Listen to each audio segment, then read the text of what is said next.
بنتا ہے وہ یہ ہے کہ جو نمازی ہے، جو نماز پڑھنے والا ہے، اس کے لیے نماز کی شرائط میں سے ایک سب سے بڑی شرط یہ ہے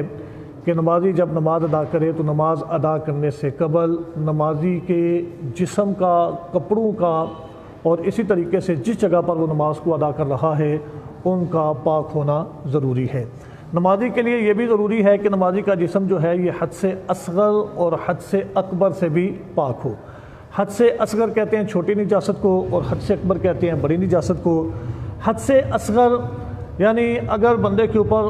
وضو فرض ہے تو پہلے بندہ وضو کرے، کوئی بھی نماز اس وقت تک ادا نہیں کی جا سکتی جب تک کہ آپ اپنے جسم کو حد سے اصغر سے پاک نہ کر لیں۔ اگر آپ کے اوپر وضو فرض ہے، جب تک آپ وضو نہیں کریں گے اس وقت تک آپ کی نماز جو ہے یہ صحیح نہیں ہوگی۔ اس لیے کوشش کی جائے کہ اپنے وضو کو صحیح کیا جائے، درست کیا جائے، اچھے طریقے کے ساتھ وضو کیا جائے، آرام کے ساتھ وضو کیا جائے، اور جب آپ اچھے طریقے کے ساتھ آرام کے ساتھ وضو کر لیں گے تو پھر اس کے بعد آپ کی نماز، آپ جب نماز کو ادا کریں گے تو آپ کی نماز صحیح ہو جائے گی۔ تو لہذا وضو کے بارے میں یہ بات اپنے ذہن کے اندر اچھی طرح سے بٹا لیں کہ وضو کے 4 فرض ہیں۔ اللہ رب العزت نے ان فرائض کو قرآن مجید فرقان حمید کے اندر بیان فرمایا ہے۔ یا ایھا الذین آمنوا اذا قمتم الی الصلاۃ فاغسلوا وجوہکم وایدیکم، یعنی یہ آیت جو ہے اس کے اندر اللہ رب العزت نے باقاعدہ طور پر جو وضو کے فرائض ہیں ان کو مفصل طور پر بیان کر دیا ہے۔ لہذا ہماری یہ کوشش بنتی ہے کہ جب ہم نماز ادا کریں تو ہم اپنے وضو کو درست فرما لیں۔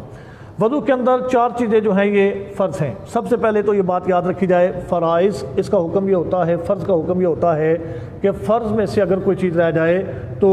آپ کی جو باقی ارکان ہیں وہ ادا نہیں ہوں گے۔ تو لہذا جو فرض ہے اس کا معنی یہ ہوتا ہے کہ اس کے بغیر کوئی چارہ نہیں ہے، یہ ہم نے کرنا ہی کرنا ہے۔ تو وضو کے اندر 4 فرض ہیں۔ جب آپ نے وضو کرنا ہے تو ان 4 فرائض کا آپ نے پورا خیال کرنا ہے، پورا ان کا بندوبست کرنا ہے، اور خط الوسع کوشش کرنی ہے کہ آپ کی 4 فرض جو ہیں یہ صحیح طریقے سے ادا ہو جائیں۔ پہلا فرض کیا ہے؟ اپنے چہرے کو دھونا۔ اپنے چہرے کو دھونا یہ وضو کے فرائض میں سے پہلا فرض ہے۔ اب سوال یہ پیدا ہوتا ہے کہ کتنا دھونا؟ بہت سارے ساتھی ایسے ہیں جب وہ چہرہ دھوتے ہیں تو مسئلہ کی باریکی کو نہ سمجھنے کی وجہ سے، یا مسئلہ صحیح طریقے سے معلوم نہ ہونے کی وجہ سے، یا صحیح طریقے سے معلوم نہ کرنے کی وجہ سے ہوتا یہ ہے کہ بندے اپنے چہرے کے اوپر پانی مار لیتے ہیں، اپنے چہرے کو تھوڑا سا گیلا کر لیتے ہیں، ظاہر چہرہ ان کا جو ہے یہ گیلا ہو جاتا ہے، اور وہ یہ سمجھتے ہیں کہ جی ہمارا یہ فرض ادا ہو گیا ہے۔ حالانکہ جب تک جو چہرے کی مقررہ حد ہے، جو فقہاء تک آپ اس کو اچھی طرح سے نہیں دھوئیں گے آپ کا وضو جو ہے یہ ادا نہیں ہوگا۔ تو چہرے کے اندر جو حد ہے وہ جہاں سے پیشانی کے بال، سر کے بال شروع ہوتے ہیں، وہاں سے لے کے نیچے یہ جو ہڈی ہے، اس ہڈی تک لمبائی کے اندر اور چوڑائی کے اندر ایک کان کی لو سے دوسرے کان کی لو تک یہ جو حصہ بنتا ہے، یعنی گولائی کے اندر اس سارے حصے کو اچھی طرح سے دھونا فرض ہے۔ اور اس سارے حصے کے اندر کوشش کرنی ہے کہ آپ کے چہرے کا جتنا بھی ظاہری حصہ ہے اس کو آپ اچھی طرح سے دھو لیں، اچھی طرح سے مل لیں، تاکہ ایک بال کے برابر بھی کوئی جگہ خشک نہ رہے۔ اگر ایک بال کے برابر بھی آپ کی کوئی جگہ خشک رہے گی تو آپ کا یہ جو فرض ہے ادا نہیں ہوگا۔ بہت سارے ساتھی آپ نے دیکھے ہوں گے کہ وہ جلدی کے اندر وضو کرتے ہیں اور آتے ہیں، چہرے کے اپنی ہتھیلیوں کے اندر پانی لیتے ہیں، اس طریقے سے اپنے چہرے کے اوپر مارتے ہیں۔ اب بظاہر اتنا حصہ ان کا جو ہے یہ تقریباً گیلا ہو جاتا ہے، لیکن بہت سارے لوگ جو ہیں یہ دیکھنے میں آتا ہے کہ ان کی یہ جو جگہ ہوتی ہیں یہ اکثر خشک رہ جاتی ہیں۔ یا عمومی طور پر ایسا ہوتا ہے کہ بہت سارے لوگ جو ہوتے ہیں ان کی یہ نیچے تھوڑی کے نیچے جو جگہ ہوتی ہے یہ بھی خشک رہ جاتی ہے، اس کا بھی وہ خیال نہیں کرتے۔ تو لہذا جب آپ نے وضو کرنا ہے اور وضو کے اندر آپ نے جب پہلا فرض یعنی اپنے چہرے کو دھونا ہے تو آپ نے کوشش کرنی ہے کہ آپ کا یہ جو حصہ ہے، چہرے کی یہ جو ٹکیا ہے، یہ اچھی طرح سے گیلی ہو جائے، اس کے اندر کوئی بھی جگہ خشک باقی نہ رہے۔ اچھے طریقے سے اپنے چہرے کو آپ نے ملنا ہے، یہ جو جگہ ہیں ان کو بھی آپ نے اچھی طرح سے مل لینا ہے، یہ جو آپ کی مونچھوں والی جگہ بنتی ہے اس کو بھی آپ نے اچھی طرح سے مل لینا ہے، اور آپ نے اپنے ہونٹوں کو بہت زیادہ اس طریقے سے دبا کے نہیں رکھنا، یعنی اپنے ہونٹوں کو بھی آپ نے کوشش کرنی ہے کہ آپ کے ہونٹوں کا جو ظاہر ہے وہ بھی اچھی طرح سے دھل جائے۔ باقی اگر چہرے کے اوپر داڑھی رکھی ہوئی ہے تو داڑھی کے حوالہ سے یہ مسئلہ ہے کہ اگر گھنی داڑھی ہو تو پھر اس کے اندر حلال کیا جاتا ہے۔ اس طریقے سے یعنی آپ اپنے ہاتھوں کو گیلا کرنے کے بعد اس طریقے سے اپنی داڑھی کے اندر ہاتھ پھیر لیں گے تو پھر بھی آپ کا یہ جو فرض ہے یہ ادا ہو جائے گا۔ بظاہر آپ نے پہلے اپنے چہرے کو اچھی طرح سے، اپنے بالوں کو اچھی طرح سے دھو لینا ہے، اور اگر گھنی داڑھی نہ ہو، نیچے سے چمڑا نظر آتا ہو تو پھر آپ نے کوشش کرنی ہے کہ پانی کو نیچے چمڑے تک بھی آپ نے اچھی طرح سے، یعنی اپنے ہاتھوں کے اندر پانی لے کے، چلوں کے اندر پانی لے کے یا ٹوٹی کے نیچے اپنے منہ کو کر کے اچھی طرح سے آپ نے اپنے چمڑے کو بھی نیچے سے گیلا کرنا ہے، تاکہ چہرے کا کوئی حصہ جو ہے یہ خشک نہ رہنے پائے اور آپ کا وضو جو ہے یہ صحیح طریقے سے ادا ہو جائے۔ دوسرا وضو کے اندر جو فرض ہے وہ اپنے چہروں کو کونیوں سمیت دھونا ہے۔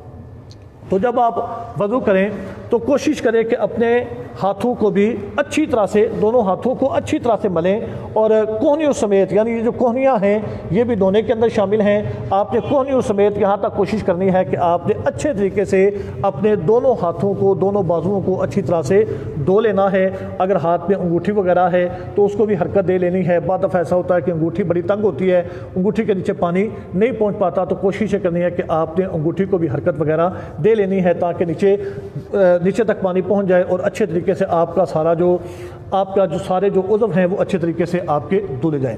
اسی طریقے سے تیسرا فرض ہے چوتھائی سر کا مسح کرنا۔ چوتھائی سر کا مسح کرنا یہ وضو کا تیسرا فرض ہے۔ چوتھائی سر کا مسح کرنا یعنی یہ طریقہ کیا، یعنی اگر آپ اپنے ہاتھوں کو گیلا کرنے کے بعد اس طریقے سے اپنے سر کے اوپر لگا لیتے ہیں تو اب آپ کا فرض ادا ہو گیا۔ یعنی اگر آپ نے دونوں ہاتھوں کو گیلا کیا، گیلا کرنے کے بعد آپ نے اس طریقے سے اپنے سر کے اوپر رکھ لیا تو آپ کا یہ جو فرض ہے یہ ادا ہو جائے گا۔ باقی رہا سنت طریقہ، تو وہ سنت طریقہ میں آپ کے سامنے سنتوں کے اندر کل یا پرسوں انشاءاللہ بیان کر دوں گا۔ آپ جب اس طریقے سے کر لیں گے، اپنے سر کے اوپر اس طریقے سے اپنے ہاتھوں کو گیلا کر کے رکھ لیں گے تو آپ کا یہ جو مسح ہے یہ بھی ادا ہو جائے گا۔ اس طریقے سے آپ کا یہ جو تیسرا فرض ہے وہ بھی ادا ہو جائے گا۔ چوتھا فرض ہے اپنے دونوں پاؤں کو ٹخنوں سمیت اچھی طرح سے دھو لینا، یعنی یہ جو ٹخنے ہیں یہاں تک یہ بھی دھونے کے اندر شامل ہیں۔ آپ نے کوشش یہ کرنی ہے کہ اپنا پورا پاؤں اچھی طرح سے آپ نے دھونا ہے، اور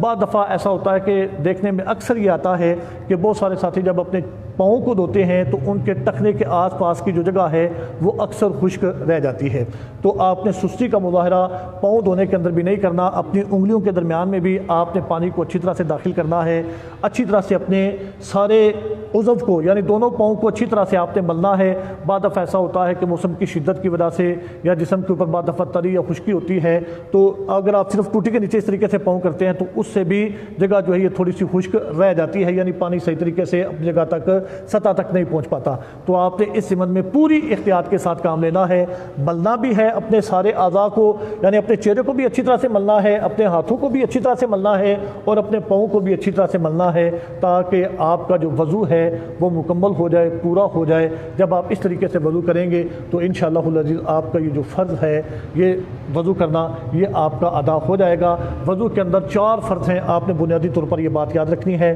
4 فرض ہیں وضو کے اندر۔ نمبر 1 اپنے چہرے کو دھونا، نمبر 2 اپنے ہاتھوں کو دھونا، نمبر 3 چوتھائی سر کا مسح کرنا، اور نمبر 4 اپنے دونوں قدموں کو ٹخنوں سمیت اچھی طرح سے دھونا۔ یہ وضو کے 4 فرض ہیں۔ اگر اس مسئلہ کے اندر کوئی ساتھی یہ سمجھتا ہو کہ کوئی بات سمجھ نہیں آئی یا کوئی بات رہ گئی ہے تو وہ سوال کر سکتا ہے، بتا سکتا ہے، دوبارہ اس کی اس حوالہ سے جو یہ اشکال جو یہ دور کیا جا سکتا ہے۔